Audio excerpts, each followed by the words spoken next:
Hola a todos, mi nombre es Iratina Kiri. En esta tercera parte de Conociendo al comunista de Pedro Castillo, aquel títere del corrupto Vladimir Cerrón que tiene las ideologías marxistas-leninistas que tanto daño le hicieron a la humanidad, es increíble cómo al día de hoy aún la gente no comprende que el capitalismo es el único sistema capaz de sacar adelante al ser humano y hacerlo próspero. La pobreza siempre va a existir por lo mismo que existe la flojera. Sin embargo, el Estado capitalista debe apoyar a su pueblo primeramente dándoles todos los servicios básicos: educación, salud, seguridad y transparencia. Partiendo desde allí, el ciudadano decidirá su destino para bien o para mal, aunque hay personas que por más trabas que le puso el Estado y contra todo salieron adelante. No es la idea que todos ejerzan esa dura lucha por salir adelante contra la corriente. Es mejor apelar a la ayuda legítima del Estado a los ciudadanos que pagan los impuestos y darle al mismo el derecho sobre los recursos que le pertenecen al mismo pueblo. Por consiguiente, podemos concluir, amigos, que se sienten cansados de que no se les tome en cuenta. El Estado no es el problema, sino los gobernantes, que el Estado ni el sistema claramente tiene sus imperfecciones. Sin embargo, en el mercado a nadie se le obliga a comprar cosas sobrevaloradas, a menos que existan monopolios. Es decir, se pueden hacer los cambios desde la derecha que tanta prosperidad le han traído a los países del mundo. Partiendo de esa premisa se pueden mejorar las cosas, como crear nuevas leyes y eliminar otras. El socialismo tiene buenas propuestas sin duda: nacionalizar algo para que aparentemente el pueblo tenga más beneficio de las mismas. Puede funcionar. Sin embargo, el Perú aún no puede darse ese lujo porque carece de potencia económica que nos asegure que, en un eventual fracaso de la medida, tengamos un respaldo económico y no quedar en la quiebra. El Estado debe priorizar siempre que sus ciudadanos sean los más beneficiados de cualquier contrato con extranjeros. Es verdad que varios países succionan a otros países desde adentro y a ese país le dan las sobras. Es totalmente cierto aquella afirmación. Sin embargo, se puede regular todo esto desde la derecha. No es necesario el comunismo. El sistema no es el culpable, son las malas gestiones, es decir, los gobernantes. Ellos no aplican bien sus gestiones y provoca que los menos incultos crean que el sistema es el responsable de eso, como las leyes de los 10 mandamientos. El sistema en la mayoría de los casos vela por el bienestar de sus ciudadanos y en otros casos se les puede cuestionar. La Constitución actual vela por el ciudadano. Hay muchos parecidos con otras constituciones como la de Alemania o Noruega. Así que, amigo antisistema, el problema no es del sistema en sí, sino de los seres humanos que la ejercen. Ellos son los responsables de que no tengas agua por más que la Constitución la demande como derecho fundamental, igual con la educación.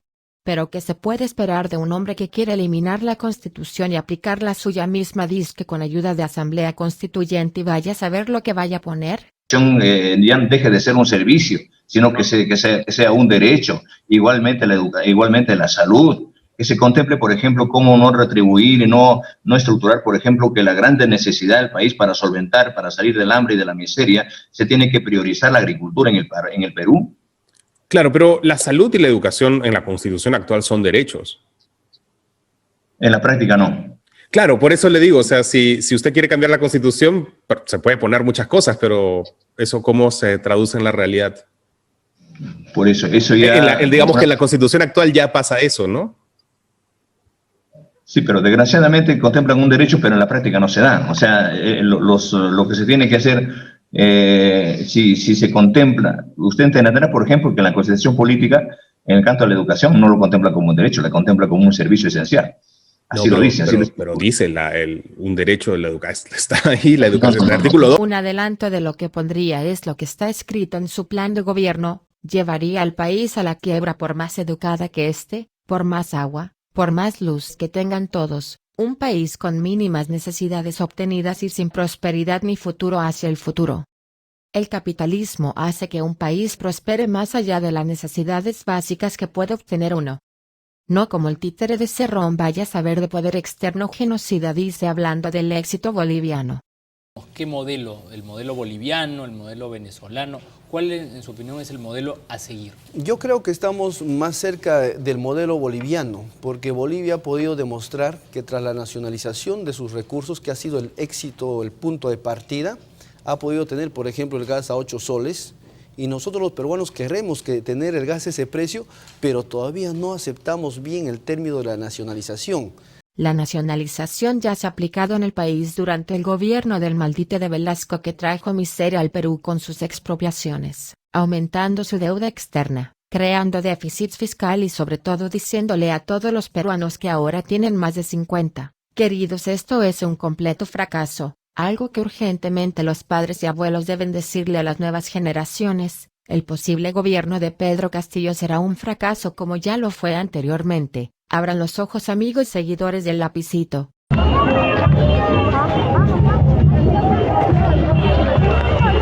El profe Pedro Castillo en Cutervo, señoras y señores, recibido por toda la gente de Perú Libre. Pedro presidente, aviso de su gente, Pedro presidente.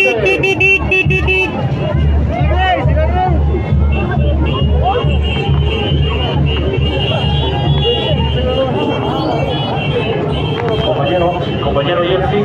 Muy bien, nos encontramos en la provincia de Cutervo.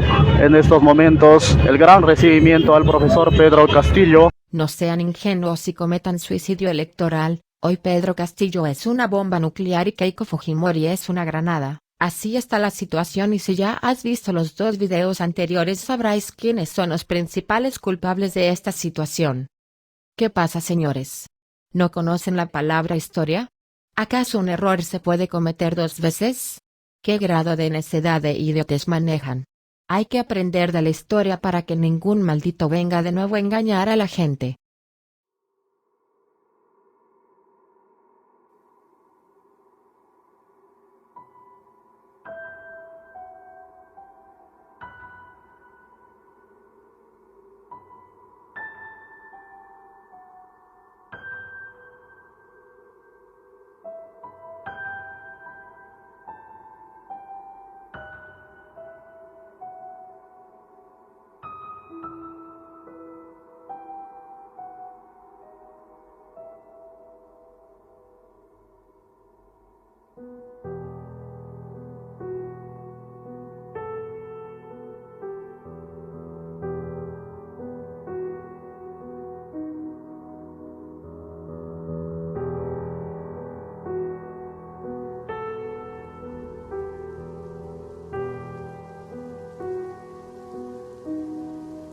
Como ya es costumbre, el impresentable de Vladimir Cerrón, jefe de Pedro Castillo, dice que en Venezuela los mercados están llenos, repletos de comida. Sus críticos lo que dicen es que usted se la pasa viajando. Ha estado en China, ha estado en Venezuela, y usted dice que allá los mercados están llenos de productos y de productos básicos de primera necesidad. Ahí está usted en la fotografía con el dictador Maduro. Pero usted ha dicho que Maduro le pagó el viaje, ¿es así?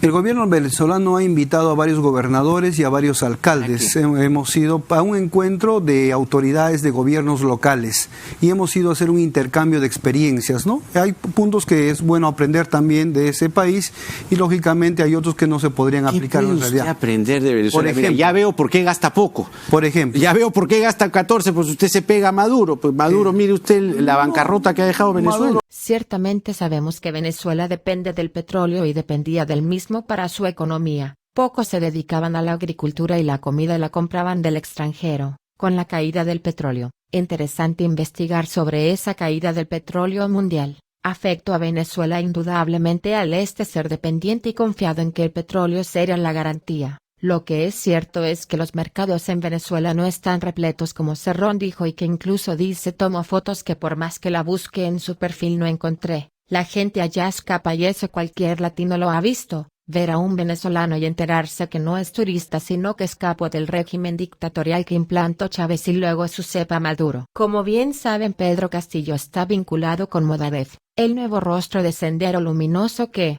al fracasar su toma del poder por la fuerza, ahora lo quieren hacer desde las urnas. Jurado Nacional de Elecciones, ¿qué rayos estás esperando para eliminar la candidatura de Pedro Castillo? Si hay evidencias de que tiene vínculos con aquel movimiento que una vez masacró a los pueblos del Perú que hoy dicen defender. De acuerdo. Hablando de aliados, usted se alió con el Movadef para la huelga de profesores, ¿no? Bueno, me apena bastante su pregunta, mi estimado Jaime.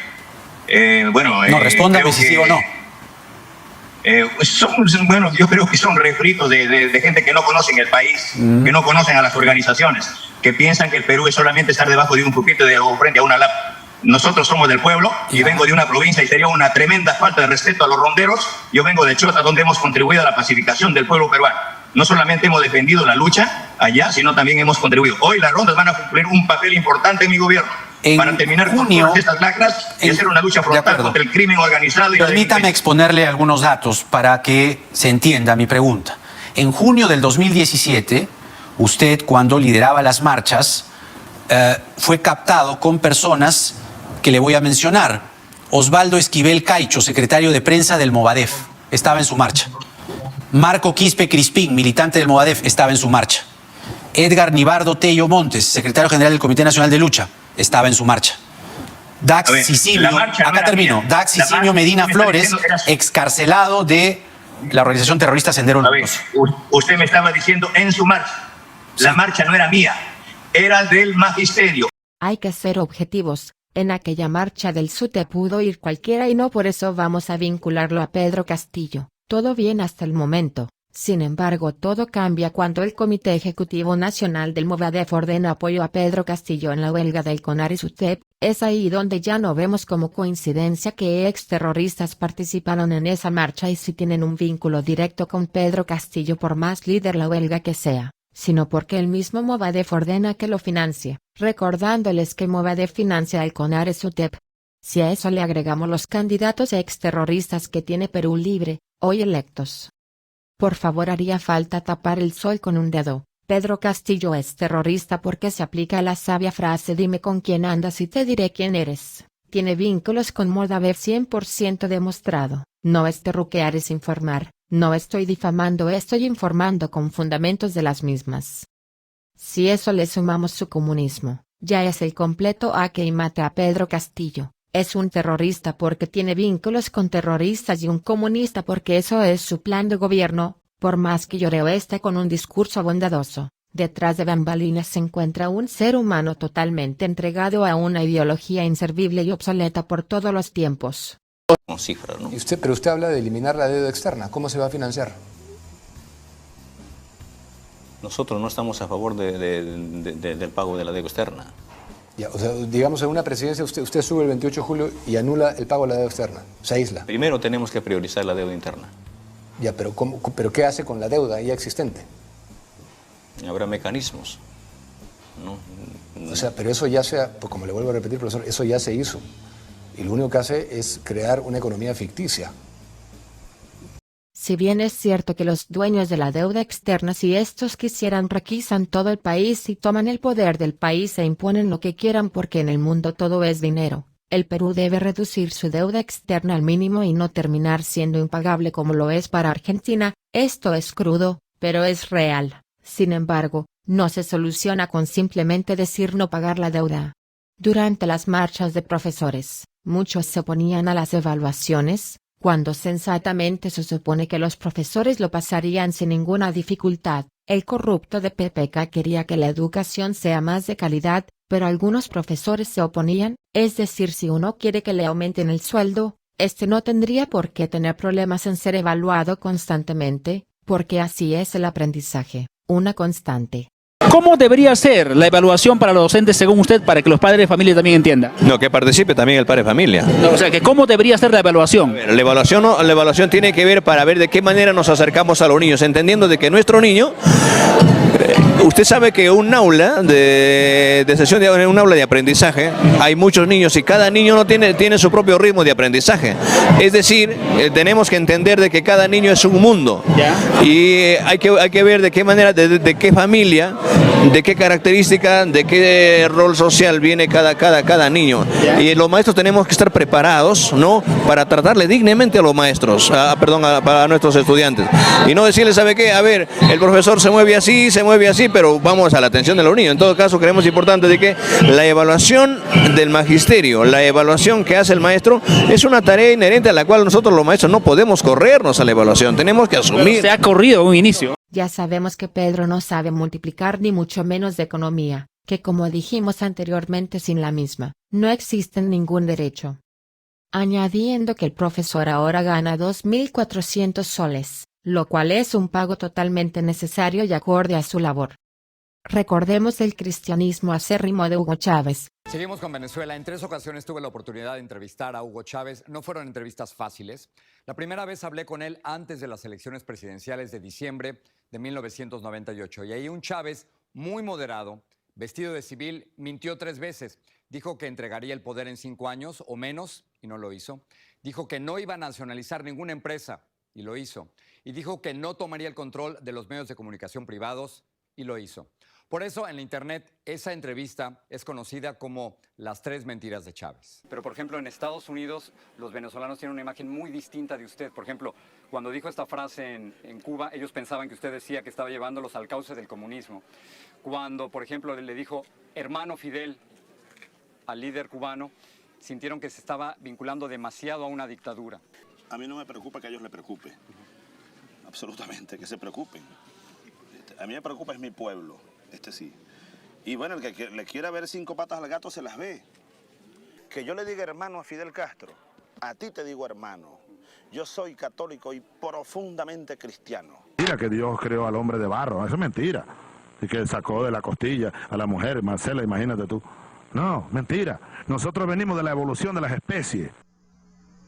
Yo interpreto a Cristo cuando dijo: mi reino no es de este mundo.